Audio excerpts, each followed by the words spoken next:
5, the survivor is Adam Kohn. Who was hiding with you? Nobody, only me and my mother. I didn't see anybody. But actually, during the night, when it was pitch dark, I could move. During the day, I was sitting and looking through the window, for instance, from a distance, not near the window. And you have seen guards, all these two soldiers were walking in the streets. And of course, you couldn't go out during the day. But at night time, when nobody had seen, it was pitch dark, but you had to be careful. So I was going out organizing food. Once I remember I went to a house and it was dark. You know, you were walking like this, touching only by touch, you could see it. And suddenly I touched and I have seen a body. Somebody was lying on something, on the couch, on bed. And I could see him moving. So I said, "What are you doing here?" To this guy. "Oh, look," he said, "I haven't seen him in the face." He said, "I am an old man. Everybody has gone. I don't want to go anywhere. I'm going to die here on my couch, on my bed. And I don't want to go anywhere." And he was talking to me Yiddish, this guy. So I remember that. It was really tragic that this guy was left, or maybe they left him. You know, he couldn't move, he couldn't go. So, but that was perhaps good for him, that he didn't go where everybody was going to Auschwitz. But, you know, after, I think about a week, I was hiding like this with my mother in this part of ghetto. And the evacuation of the ghetto continued, you know. So, and my sister was also with somewhere else, with the other uncle and cousins, living somewhere else. And I was in contact with her sometime during the night. You know, wanted to find out what was going on with them. So they told me that tomorrow they're going to the train station and they have an order, because they were actually together with the factory where one of the cousins was working. They were Polish, I don't know how to say that in English, koszarowani, they were skoszarowani. They were actually assembled, the whole factory was assembled together, and they would send the whole factory somewhere, as they told me, to Germany to work, because they were all experts and mechanics and so on, engineers. My cousin, one of the cousins, was an engineer. Mechanical engineer. So they told me that tomorrow they're going, so we decided that I can't stay like this any longer. I can't hide with my mother. We'll go too. Then we left and we came where they were evacuating the people, pushing them on the cattle trains, and they pushed me and the whole family in one train, in one cattle train, one cattle wagon. And it was really terrible. It was about 60 people, or maybe more, in one cattle wagon.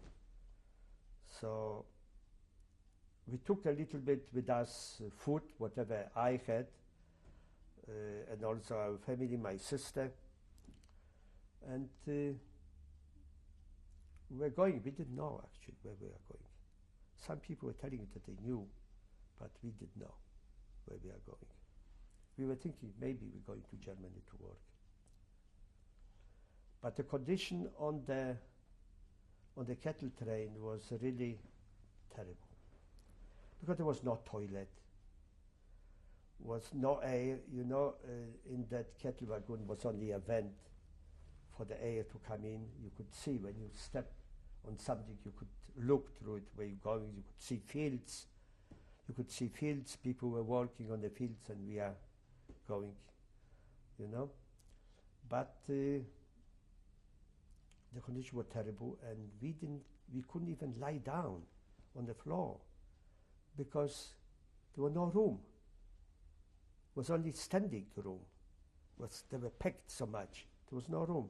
And I remember people were getting crazy. One person was so crazy that he bit a toe of somebody else. Completely bit. Or from hunger or from, I really don't know. But this I remember. The screaming was really terrible. Then we arrived to Auschwitz.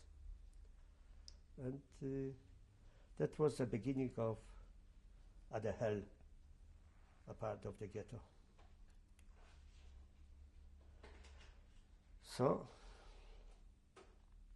now I didn't tell you in ghetto what actually was happening when my mother got swollen legs. And,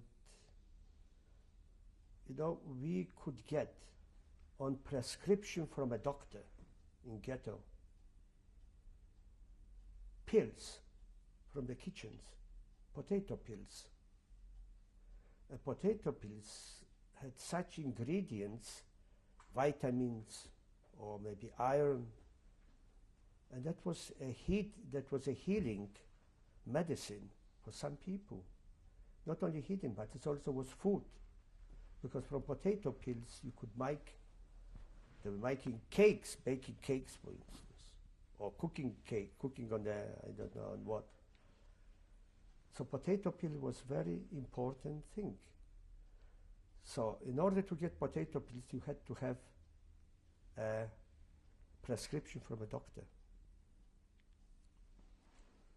So we had to go with a prescription to the kitchen to get a kilogram of potato pills. So eventually the kitchen has become a pharmacy.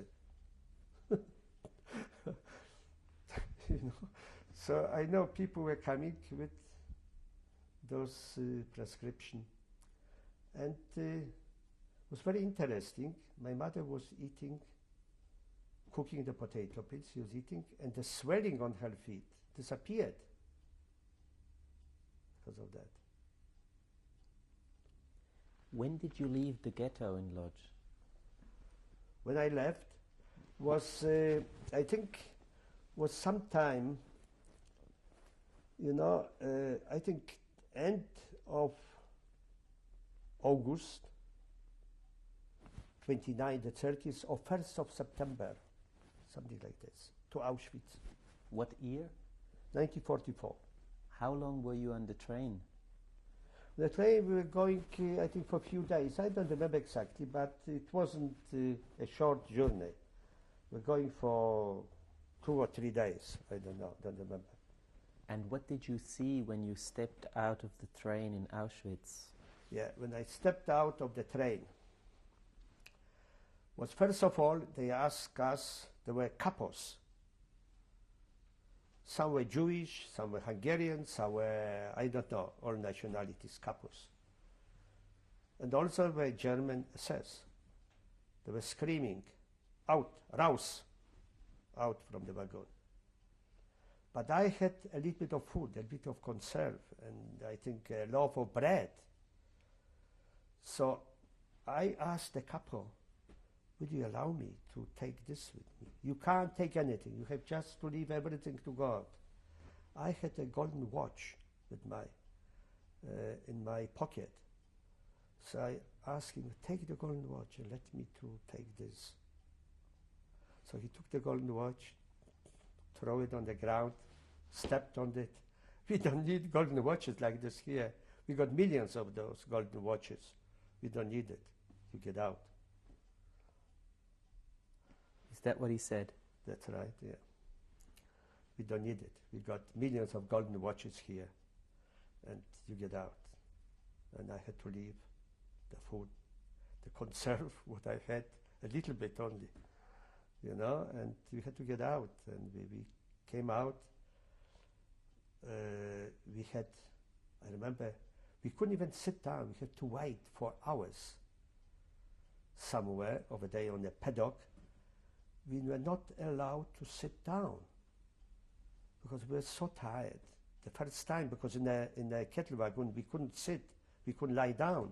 So here we had plenty of room, but would not allow us to sit down, not even lie down. So I remember I had a friend, and we were lying on each other with the back. We were standing like this.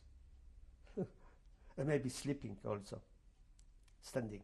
We're not allowed to sit. We had to wait for hours until we came to the gate. We crossed the gate. So was Dr. Mendele. He was making the selection. How do you know it was him? Later I found out. I didn't know.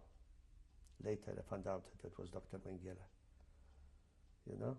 Describe him, the way you yeah, saw him. he was a tall man with I can't, you know. How he looked, I know only from the pictures here, which I have seen. But I remember then when he was selecting to the right, to the left, to the right, to the left. And of course, those people who were going to the left or to the right, I don't know, were to the ovens. And those people who were going to the right were going to work or they're going to leave. But we didn't know about this. We didn't know what was going on the first day. And eventually, those part, which was my mother and my auntie, and were going the other side. They were separating also women and men. Women going separate. Then after that, we went already on a yard.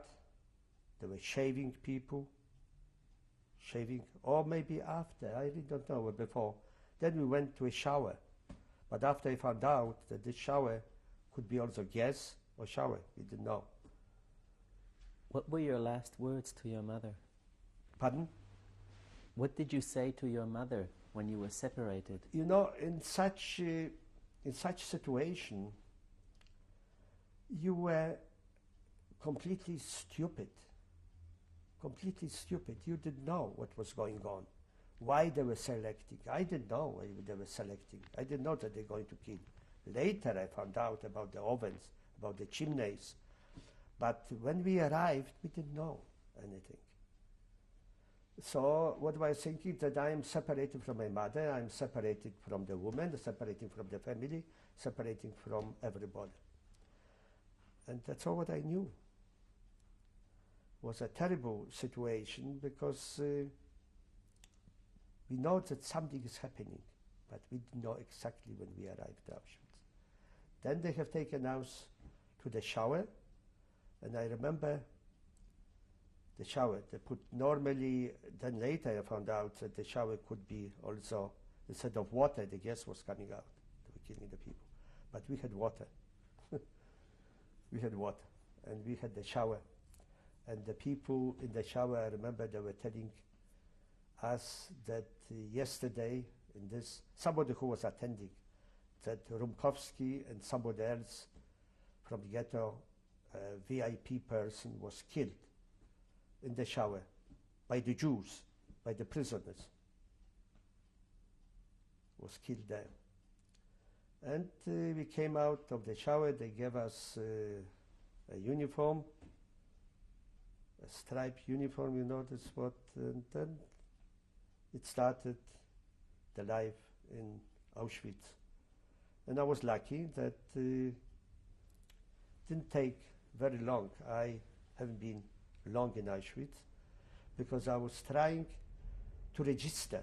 They were registering people for work. And I was trying to register for every profession, wherever I could. I was with my cousin. One of my cousins also was selected to go to the right. But he was an older cousin. His name was Feitlovich, of my mother's. He was actually the son, was a nephew of my mother, the son of the brother of my mother. But he was an older person, older than I was about 15 years older, I think. He was already graduated in Lyon in France. He was a professional mechanical engineer then. So I was with him. And we're in Auschwitz, They have taken us to a barracks. I don't remember the number actually of the barrack, because in 1985, no, 89, I was in Auschwitz to see, and the barracks are still standing. So they have taken us to barracks, and were about, I think, 1,000 people in one barrack. They were again the same story. We didn't have where to sleep. We couldn't lie down because there was no room. So what we have been doing in those barracks, we were changing over. We were sleeping for 2 hours, then we got up, somebody else was lying down. That's how we were sleeping on the ground. Actually, the barracks were horse, before the war was horse stables, you know, for horses. But that was the barracks now for human. And yeah, I told you that I was registering for every kind of work. I remember in the morning they were carrying coffee. The coffee was smelling, but that was all a Zatz coffee, you know, made of what? Of wheat or something, burned wheat. And I remember I especially got up early and went to the kitchen. Maybe I will get something, maybe some food over there or something. So I was carrying the containers, the big containers with a lot of coffee. Was extremely heavy. So I was on one side, somebody was on the other side. I was carrying to the blocks, to the barracks. And of course, there were a couple were giving coffee everybody. That was the food. Maybe later they were giving a piece of bread or something in Auschwitz. It was very interesting because in Auschwitz I was running like a dog, you know, like a mad dog. Not only me, everybody. Because we didn't know what is going to happen here, whether they're going to send us maybe to Germany to work. We didn't know about this. And I have seen the rumors where people were committing suicide, getting on the barbed wire, which were electrified. And in the morning you could always see people, you know, hanging on the wires, killing themselves, electrifying themselves. Women were on the other side. We didn't see actually. I have seen a little bit, but not much, because men were separate, women were separate. When we were going to the latrine, because I was actually during Jewish holiday, New Year holidays in Auschwitz. So when we were going to the latrine, it was terrible. People had to wait in queue. You know, we called it latrines, because no toilets. And I have seen during the holidays, Yom Kippur holidays, which was New Year, Jewish New Year, the religious, ultra-religious people were praying, sitting not far from the toilet. And some of them had praying shows. How they got in Auschwitz praying shows? Up to today, I really don't know. You know? And by registering to all profession, I could, mechanic and so on. And my cousin told me, register yourself as a mechanic, because he was a mechanic. He was an engineer mechanic, but he was not allowed to say that he's an engineer. That means just came to his idea not to tell, because maybe the engineers, they're going to finish them quicker. So he said that he's only a laborer, but he was working in a factory of engineering and so on. So he told me to do that. I did also as an engineer. Eventually I was sent out to a labor camp where they needed only mechanical engineers. And I went to Finland. Back in Auschwitz, what do you recall about the crematorium? Yeah. So you have seen, because we were actually in Birkenau. Birkenau was previous a camp, a lager of gypsies. Before us were gypsies there, but they finished them off. And we have seen the chimneys. So there were only rumors, we couldn't see, but have a look, the chimney. This is where our parents, our mothers are burning. You could even have the smell of flesh. But we couldn't believe it. I couldn't believe. Why? I don't know. I wasn't prepared for it. I couldn't believe that my mother is burning the chimney. And my aunties and so on, who were selected on that. But that was true. That was true. How sure about the fact were other people around you? Yeah, because one was telling somebody else. And that what actually rumors, you know, who knew about it. One was telling somebody else, and but for sure, I don't think that somebody, yeah, perhaps those couples who were in Auschwitz for a long time, they knew exactly what was going on. Because people, the prisoners, were working at the gas chambers, they were working at the ovens, at the crematoriums, they were working. Eventually those people were taken to crematorium who were working there. They had only 2 weeks work. Eventually they have taken, somebody else came. And from those people they knew what was going on. And that were only rumors. What nationalities did you have contact with? No, so we were in Birkenau, mostly Jews. Mostly Jews. And every day we had to stand in the line and they were counting us. They knew how many people were supposed to be. If somebody was missing, somebody committed suicide, someone was killed, they knew. So if somebody was missing, it was trouble. We had to wait for a long time until they find out, they counted again. And I remember there was a couple, was very bad, he was very bad. And he had a son, maybe of 12 years old. I really can't understand how a boy, up to now, how a little boy of 12 years old was together with his father. So this boy was even worse than his father. He was a Jewish boy. I don't know where he was from, Czechoslovakia, Hungary. He was not from Poland because he was not speaking Polish. So this boy, this little boy, when we were standing in the line, they were counting us. He was kicking us in our bones here on the lower part of our legs, kicking us, and that was very painful. This boy for fun.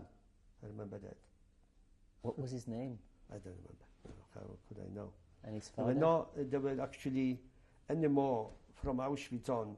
There were no names anymore. There were numbers. The capo, his name? Yeah, I don't know the couple. There were a lot of couples. There were, when we arrived in Auschwitz, the first what we had a speech by a couple, by a Jewish couple. He was speaking Yiddish, I remember. He said that now you have to take out all the golden teeth from your mouth and to pull it out and to give it out. But otherwise they're going to pull it out, all your golden teeth. That's what he was saying. I remember it was a couple, a Jewish couple. He was longer in Auschwitz. You know, he could be maybe already 2 years in Auschwitz. So he's become a couple. What languages were spoken? Mostly, in this way, we were mostly Yiddish. And of course, German and Polish, those 3 languages. Describe the sleeping arrangements. Where? In Auschwitz. So there were no sleeping arrangement. There were arrangement only that we were sleeping and some people were standing. Then we sleep for 2 hours and we were changing. That's how we were sleeping. We couldn't sleep because there was no room to sleep. What were you wearing? We were the cassette uniform. What did it consist of? Pardon? What was it? What material? How much of it? It was probably cotton. Who knows? I really don't know what was it. Who knew? who was interested actually with this, what was. It wasn't warm wool, was not. But now when I was in Auschwitz, it was not so bad. It was not very cold, but except at night time. But because we were so many people together, so there was a central heating from the people who were coming out, you know. But what was the footwear like? the footwear, yeah, we were, I think that was already in Auschwitz, we were getting wooden clocks, Dutch clocks. And this was the footwear. Some people had boots, perhaps. And I remember when I went to sleep, I had to put the wooden clocks under my head. That was my cushion. Tell us about the hierarchy in Auschwitz amongst the prisoners. No, I don't remember because I was too short. The hierarchy was the capos. It was the hierarchy, you know. And the capos had actually, I would say everything. They had food. They had enough food, perhaps, and maybe a lot, maybe too much. But this was the hierarchy.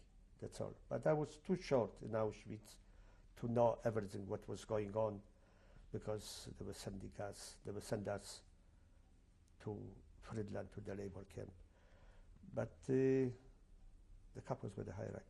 We'll change the tape.